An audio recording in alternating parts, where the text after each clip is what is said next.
ரெண்டுமே ஒரே மேடையில் நடக்குது. நாஞ்சில் சம்பத்தாவது மாறுறதுக்கு 7 நாள் ஆச்சு. இவரெல்லாம் ஒரு 7 நிமிஷத்துக்கு கூட இல்லை, கரெக்டாக ஒரு ஒரு 2 நிமிஷத்தில் மாறிட்டாரு. இப்போ தானே இவர் ரங்கசாமியை வந்து நன்றின்னு சொன்னார், புகழ்ந்து பேசினார். இப்போ இவ்வளோ குறைகள் சொல்கிறாரு, ரேஷன் கடை இல்லைங்கெல்லாம் பொய்ய சொல்கிறாரு, இவ்வளோ குறைகள் சொல்கிறாரு அப்படின்னு ஆச்சரியமாக இருக்குது. பாண்டிச்சேரியில் ரேஷன் கடை இருக்குது. 2016 கிட்டத்தட்ட 515 கடைகள் இருந்துச்சு. அந்த 515 கடைகளையும் மூடுறாங்க. ஏன் மூடுறாங்கன்னா, அது தரமான அரிசி இல்லை அப்படி இப்படின்னு சொல்லிட்டு நாங்கள் பணமாக கொடுத்துட்றோம்னு சொல்லி எல்லா கடையும் மூடுறாங்க. மூடிட்டு அந்த காசு எவ்வளோ தெரியுமா? ஒரு குடும்பத்துக்கும் அதிகபட்சமாக அது ஒரு கார்டை பொறுத்து 115 ரூபா, 125 ரூபா, 4 பேர் இருந்தாங்கன்னா 425 ரூபா, அந்த மாதிரி சம்திங் இவ்வளோ தான் போகும். இது மக்களுக்கு ரொம்ப பாதிப்பு ஏற்படுத்துச்சு. 500 ரூபா ஒரு குடும்பத்துக்கு கொடுத்தா எத்தனை பேர் அரிசி வாங்கி சாப்பிட முடியும், ஒரு பொருளை வாங்கி சாப்பிட முடியும்?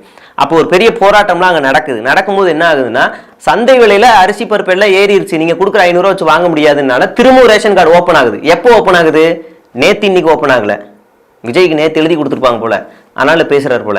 2024 அக்டோபர் 21 ரேஷன் கடை எல்லாம் ஓப்பன் ஆயிடுச்சு.